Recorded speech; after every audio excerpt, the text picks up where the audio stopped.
This is your reminder that the BBC has yet to address the consistent transphobic leanings in its news coverage, and while the team behind Doctor Who is not connected to this in any way since this is a BBC-owned property, I'm going to keep pointing it out until the problem gets resolved. Links in a pinned comment below if you don't know what I'm talking about. I'll stop saying it when it stops being a problem. Said it before, I'll keep saying it. Never trust a podcaster.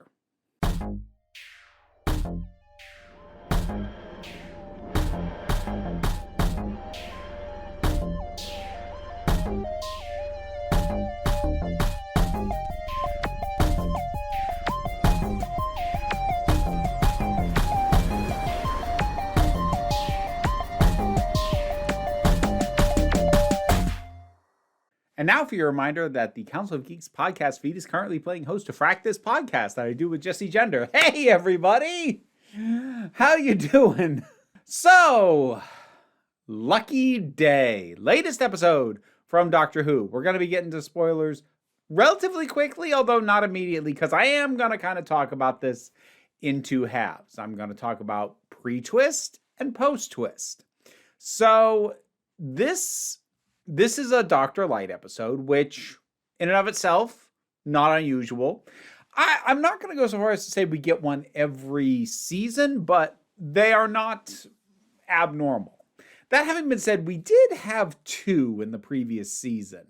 One being 73 Yards, which was practically a doctor absent. He is technically there for the literal first and literal last scene, but that's it. And then there was Dot and Bubble, where he was a persistent presence, but he also wasn't our POV character, and he definitely was not who we spent the majority of the time with. So it is interesting to be getting another one of these. And this also does something that I think is kind of fascinating. It's kind of surprising that we haven't really had this very much before, which is to give us a focus on a companion who's no longer traveling with the Doctor, and it's just about her and what's going on with her life. So we follow Ruby. Well, we have our initial cold open with the stuff and the celebration and the fireworks and this little kid and the 50p coin or whatever it is. And so we have that, but we get into it proper, and we have Ruby Sunday getting in contact with this guy who happens to have a podcast. Should have been the first red flag, but yeah, I'm going to keep hammering that. Why not? So what's interesting to me with all this is the fact that generally when we see a companion after they've stopped traveling with the Doctor, it's still seeing them in the context of the Doctor, because they re-encounter the Doctor, their paths cross. You know, you think of the times that Martha has come back, or the way Donna came back. These are characters who they were done, but they're back, and they're back because of direct interactions with the Doctor. So we don't really see a great deal of these characters outside of their interactions with the Doctor, other than maybe sometimes just kind of being told, they'll catch the Doctor and therefore the audience up on what's been going on, what's happened, but we don't really see it. And what's really interesting about it here is that she's having a hard time switching off. She developed a couple of things. She developed kind of an instinct for watching out for danger from being with the Doctor. And also, she has clearly developed a fair amount of trauma that she has not fully processed. The fact that she's having a hard time turning it off means that she's kind of stuck in fight or flight mode, despite the fact that she's no longer in a situation where that really should be her instinct. That's trauma. Now, I do want to be clear, because I think this character has trauma, or this character has been traumatized by these events, has a tendency to have a wholly negative connotation in a way that is unhelpful. Obviously, trauma is not a lovely thing in anybody's life, yours, mine, or the character. That having been said, when I say that her experiences with the Doctor brought her trauma, I am not saying that as a condemnation of the Doctor. Now, you can argue about whether or not she had a full understanding of everything she was getting into, but she did choose to adventure with him. And I think even now, if you were to ask her, would you still do that if you went rolled back the clock and you had the chance to do it again and you could have just turned him down, what would you do? I think she'd probably still say she'd do it. So having some amount of trauma from an experience doesn't mean that it's a wholly negative experience or that you wouldn't still choose to have those experiences. But just because you come away going, that was a positive experience in my life, also doesn't mean that you don't have trauma. And there's that nuance is captured actually pretty well here, especially with her interactions with Kate right before the reveal. It was funny. I found myself thinking it's much less the case when we get a proper look at the monster, the Shriek, later on. But like when we were seeing the ones in the village, I remember thinking that's very Terror Dog from Ghostbusters, especially the glowing eyes. Kind of made sense because of the reveal that we had on that. So there's a couple of elements of this I'm a little mixed on. I think they do a decent job of showing how Ruby is connecting with this guy, with one of the aspects being like she doesn't have a lot of people to talk to about this stuff. And just having somebody to open up to that, isn't one of her multiple parental figures. I did like having little bits of Ruby's family. That was nice. Actually, I like them. So even briefly having them again, that was quite sweet. So it does, on the one hand, kind of make sense that she kind of starts to build this connection with this guy. If there's a couple of aspects about this that push credulity, and they don't wreck the episode for me by any means. They are kind of things that I have to accept because of the nature of the story being told and the format it's being told in. But they did still make me go, And one is with this guy, what was his name? Conrad? One of the first things is like, I think it stretches credulity how much he covered up. Because like, dude has a podcast with a following. Like, he's got a studio. He's on social media. She and her family are looking at his social media, and there was no hint. I mean, I guess at a stretch, I can say that he kind of channeled his conspiratorial mindset into just the cover story of, the overall notion. I'm looking for the truth, and these things are out there, and that's not really what he's doing, but that at least gives him a little bit of a partial outlet for his conspiratorial thinking. But okay, to be blunt about this, if somebody has a substantial social media presence, which if you're going to be promoting a podcast to that level of success, you have to, you can't hide your stuff like this that well. Not when it's this clearly a fundamental part of you.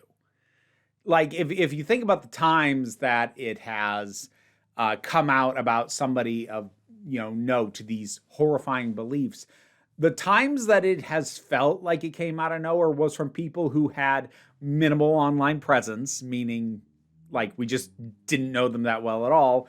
And the people who did have a notable online presence, pretty much across the board, if nothing else, looking back, you go, oh, yeah, there were hints. Now, I suppose on the one hand, the fact that I'm going, you have to do it looking back, maybe that is sort of the answer we're meant to take. There are things that we excuse when we have our beliefs about someone that err on the side of, well, look, this person is good. They're a positive force. Like that you brush it off as like, I'm not going to read too much into that.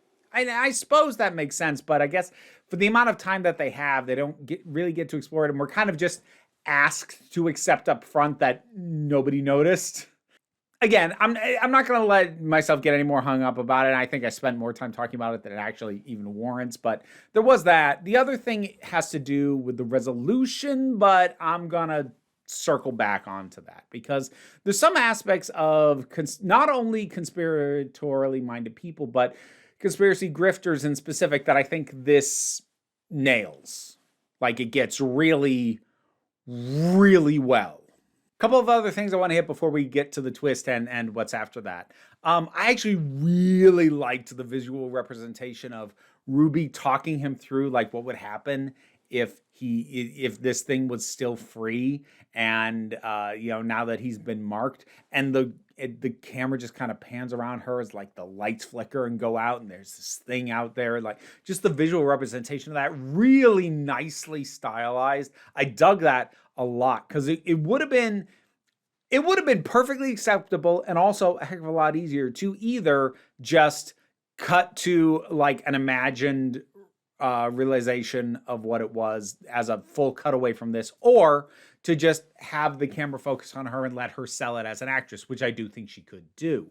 But instead, we get this wonderful blend where we continue to hear her talk about it, and it just kind of melts into this scene of what it would be like if it was a real good bit of storytelling flair that I'm inclined to credit the director for. It felt like a directorial flair. Whoever is responsible for it, though, fantastic. I loved that. It's funny, I mentioned it's a Dr. Light. It's also a companion light, which actually, in a way, makes it almost closer to Love and Monsters than most other Dr. Light stories, because usually Dr. Light stories focus on the current companion.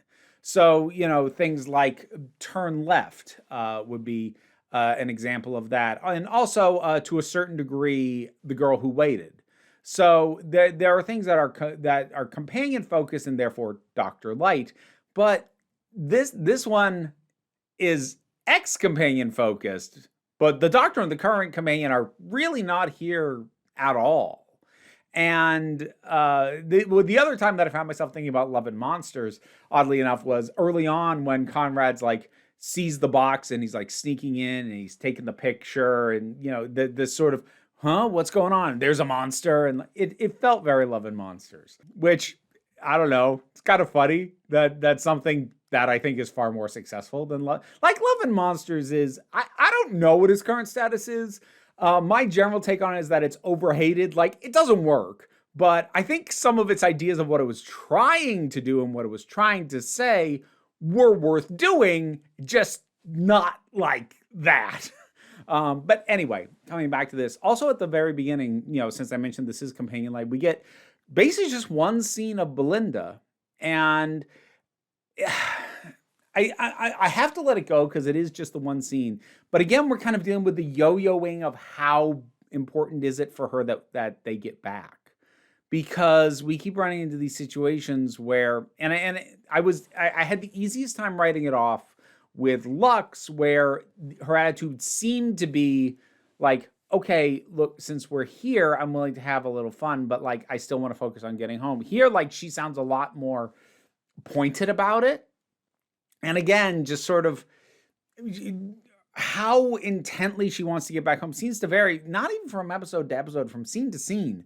We'll have opening scenes with her being very insistent that they need to get back, and then they get into the adventure, and until there's actual danger, she's way more relaxed. So again, there isn't really much to be done about it. It is just the one scene that she gets in this, so they basically just had to pick a mode for her and just go with it. But that is a thing that's kind of been happening across this season a little bit, which frustrates me a bit, because I like Belinda, and the inconsistency there is one of the few things about her that isn't quite landing right for me. Oh, I suppose the other thing I'll mention, just because I have no doubt there's a whole section of YouTube that is really ticked off about it, the line from Ruby when Conrad asks, "Was he your boyfriend?" No, God, no. If he was here, he'd be flirting with you. That's a perfectly fine line, and honestly, that is the energy that comes off this particular Doctor. It's fine.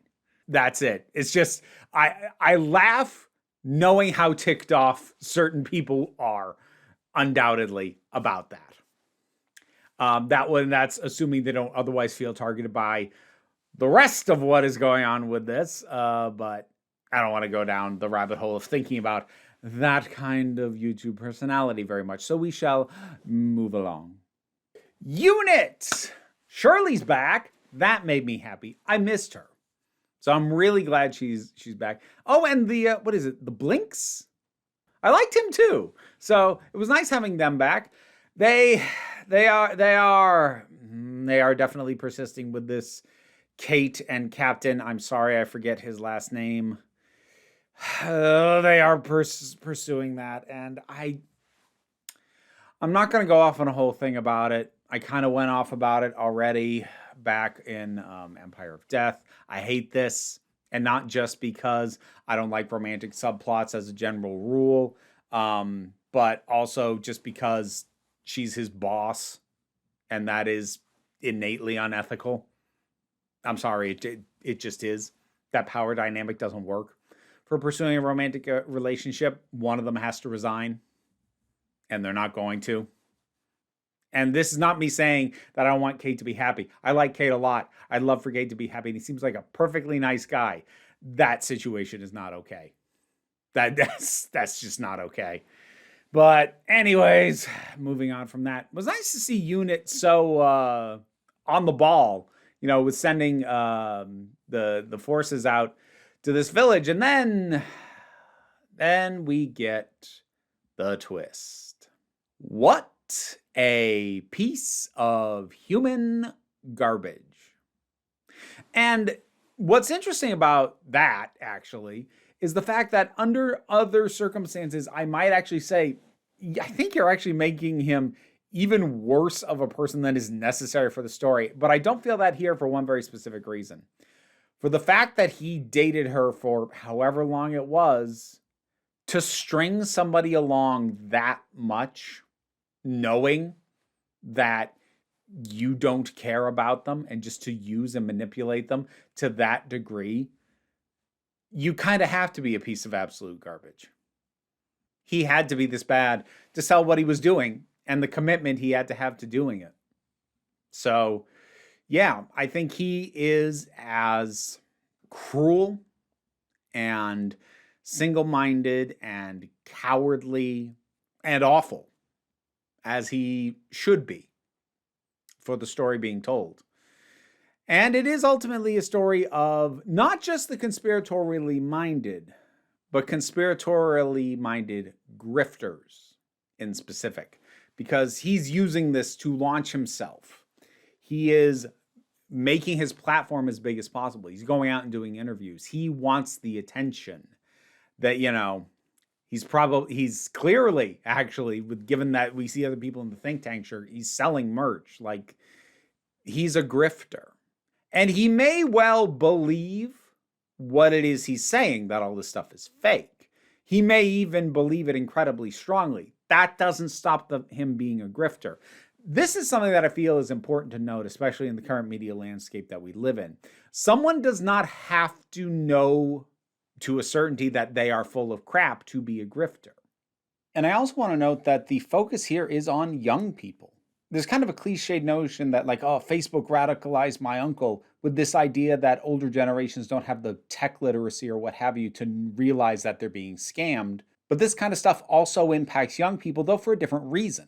The reason for young people being they see that everything's screwed up, and if those in authority are reassuring them, no, everything's fine, then somebody coming along and saying, no, everything's not fine can be appealing, even if what that person is specifically selling is wrong. And though it doesn't dive into it, I think this episode does confront that fact. Conrad Clark has hit a nerve. He's appealing to the disaffected youth, and they are listening. If they are taking advantage of other people and using them for their own benefit, even over something that they themselves in fact believe, they are still grifting those people. Holding a belief sincerely does not make you incapable of grifting, taking advantage of, manipulating, and otherwise just jerking around the people in your orbit, the people who believe you, the people who you are trying to take down, whatever it might be. You can believe it and still be a grifter. And I think that's pretty much the case for him.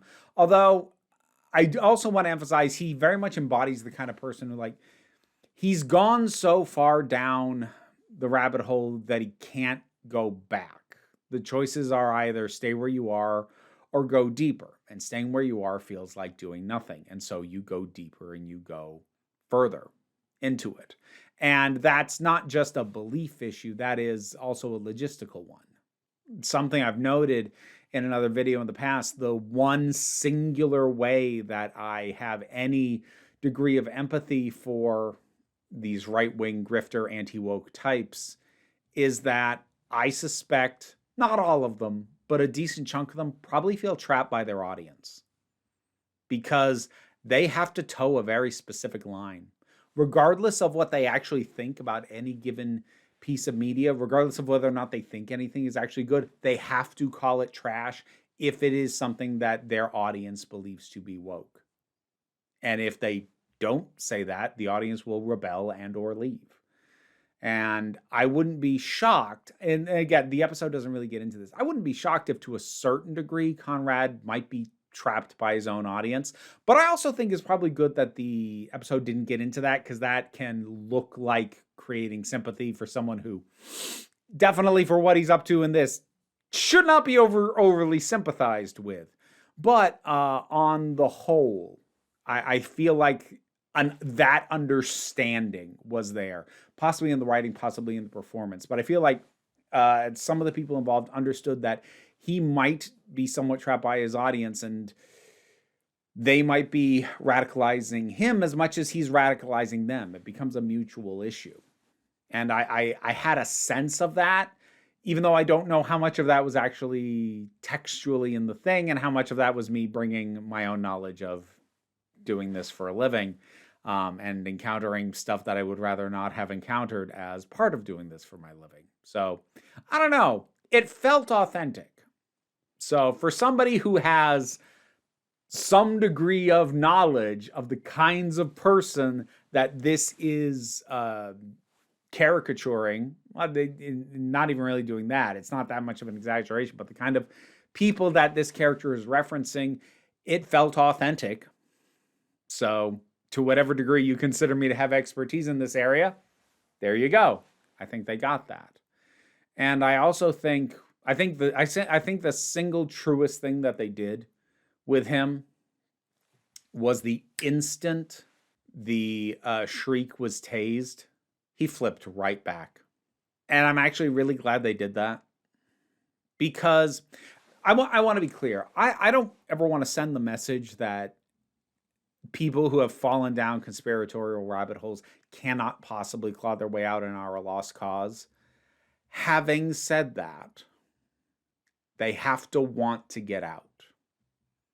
And he doesn't. And more to the point, proving these things to be wrong, proving conspiracy theories wrong, never gets people out of those spaces. How many people who know personally loved ones who died from COVID-19 are then and are still now anti-mask, anti-vax? They literally watched those around them die, and they knew why it was happening, and that didn't shake them from these beliefs. And I think that is the one aspect that feels a little cheap, but I have to kind of let it go because of the nature of the format and how long we have for an episode. Because there's this talk of like a new hashtag trending, and things are looking up. I stand with UNIT is a hashtag. This is something that I don't want to say it's a misunderstanding of the reality. I think this was a capitulation to how much time they had. But it is also possible that that the creators just didn't understand this. And I know this one wasn't written by Russell. This was Pete McTighe, I believe is how you pronounce that, who did Kerblam, which had a great feel to it, but a lot of the specifics were a mess. And then Praxius, which is decent. This is his best work, certainly. But it is possible that he and Russell just don't understand this. But I know it's always tempting to think, well, okay, if there's these masses who were swayed by this grifter, we can just use the same means to sway them in the other direction.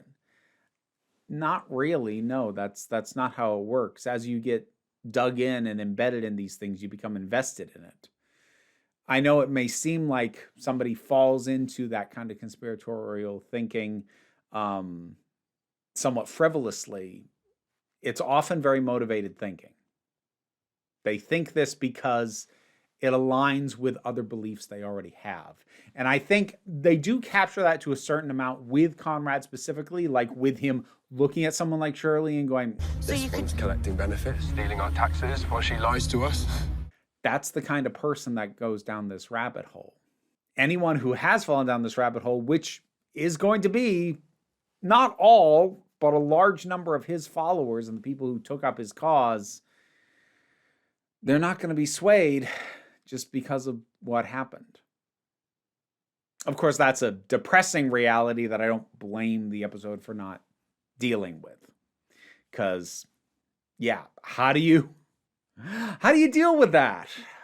How do you move on and know that the people, not everyone, but a good chunk of the people who were pulled towards this thinking, it wasn't that they got tricked into thinking this, it empowered thoughts and ideas and ways of behaving that they already had, were, and wanted.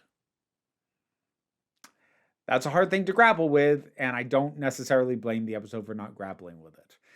That is, to be fair, the kind of stuff that was grappled with last season in Dot and Bubble.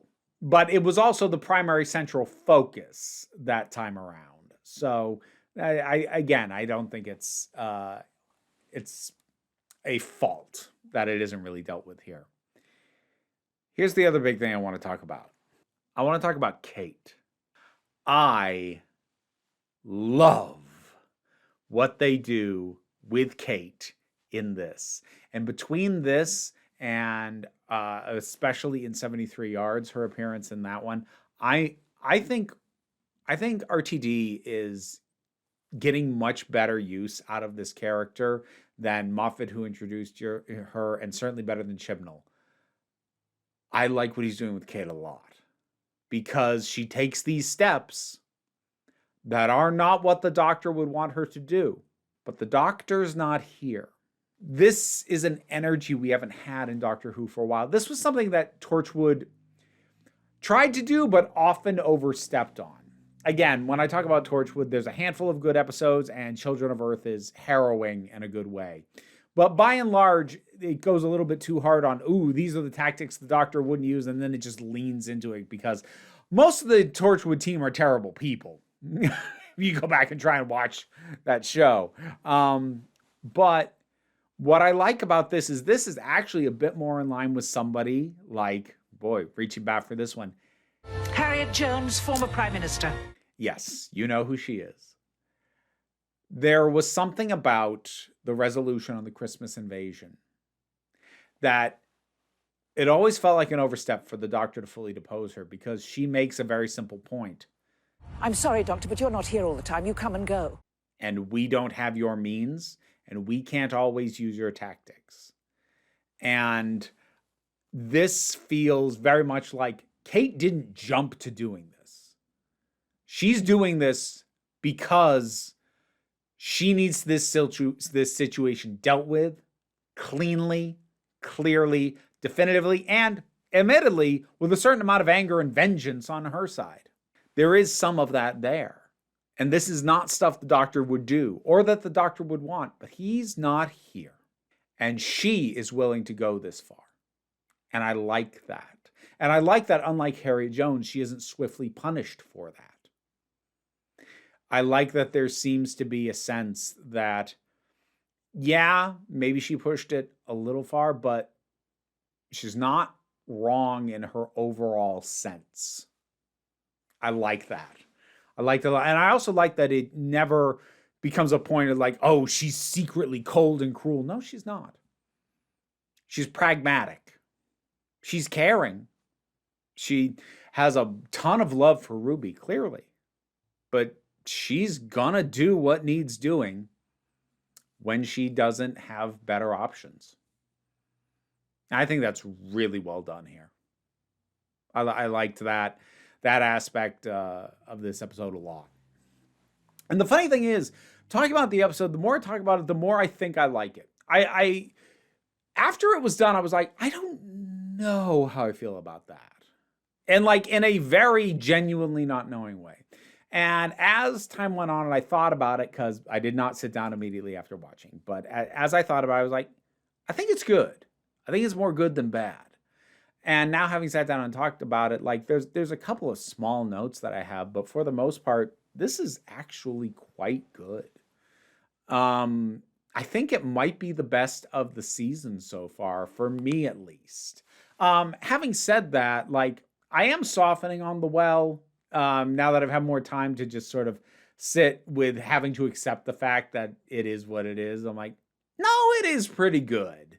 So I have a feeling that that one will go up in my estimation over time as I get over my issues with it. But I do think this might be the strongest one so far this season. Not by a massive leap, the way 73 yards was last season, because I know a lot of people like Boom, and Boom's fine, but like 73 yards was such a massive jump in quality for me. It wasn't even close. This isn't quite that big a jump, but I do think this is the strongest one of this season so far. And of course, we have to have a Mrs. Flood button on the end of it. I still don't care. And I suspect that we are never going to circle back around to the fact that this guy's been let out. Well, let me put it another way. Either he shows up for the two-part finale. Either he shows up there or we never see him again. And if it's the latter, boy, what was the frickin' point? So, yeah, whatever. I suppose the one other thing I'll bring up is the doctor confronting him. And I like this very small bit of things being out of order for him. I like when we confront things happening to the doctor not in the order we expect them to.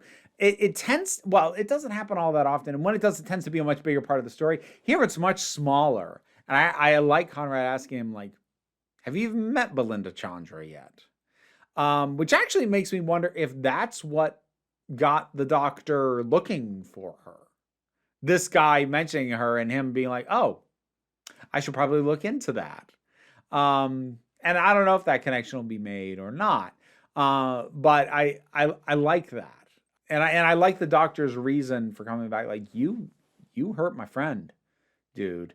And this is one of the colder moments we've gotten from Gatwa's doctor. And it's an interesting thing to see from him. Because certainly other incarnations of the doctor can go very cold and very scary. And he doesn't go there yet, but there's hints of it. There's hints of it there, which I like to see. So I liked that scene as well. That was pretty good. So I think that's about it. This is a pretty good use of a companion and a doctor-like story to give us a sense of like what it's like with the doctor not being around anymore and no longer traveling with him. Again, it's something that we usually get small glimpses of, or we hear companions talk about it. Like, but to see stuff come out of Ruby's interactions that isn't just the stuff that she's going to tell the doctor next time she sees him, because she's not going to go, oh, I missed you. I'm still processing trauma from our journeys together. Like, she's not going to say that, but we get to just see it. That they are just showing it, and that's good. And it shows overall a good enough for fit for purpose level of understanding of this kind of grifter. Actually, better than just fit for purpose. Pretty solid. Just like in terms of a characterization, basically nailed it. It's just the issue of sort of the implication that his followers and the people who he got on board are just dropping off now that he's been arrested and kind of proven wrong. Like, that's not what would happen, but like, that's a small thing. Him overall, yeah, pretty well nailed. I actually found myself thinking about the last 3 episodes of She-Hulk, that last stretch of those, which, as a reminder, I'm not a huge fan of the She-Hulk show. I love the She-Hulk character. Not a huge fan of that show. Those last 3 episodes, though, mwah. And they understood this kind of person decently too. There they were focusing a little bit more on the incel side of gross podcast bro nonsense, but like, I don't know. I still found myself thinking of it. How much credibility did I just lose referencing that? Well, I suppose the people who would be inclined to discredit me as a critic for mentioning She-Hulk positively probably didn't stay this long into the review. But in any case, what are your thoughts about it? Whatever they are, drop something down in the comments. Let's talk about it. Patreon pays the bills and enables me to do this as my living. Even if you can't help me out that way, like, share, subscribe. Those all help me out. But don't worry too much about it. What I really want you to remember is that you are beautiful, you are valid, and you are loved.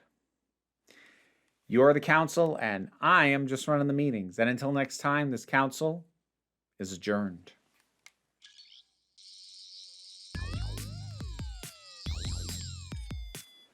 And now to thank my highest supporting patrons: Robin Moore, Goddess Elida, Zubin Lopfula, Welsh Wrestling Geeks, Oliver B., Melissa Pedersen, Movie Turtle, Melinda Walters, Auntie Kate 808, Andre, Becky Sparks, Claire Wright, Tracy Scrabbit, Angry Casperl, Dave Hall, Quite Bearish, Rosalind Bennett, Toku Bluhuvian, Adam RDL Taylor, Pal Barabajago, Mary Mello, Mira G, Sir Didymus is my favorite. I've never screwed that one up before.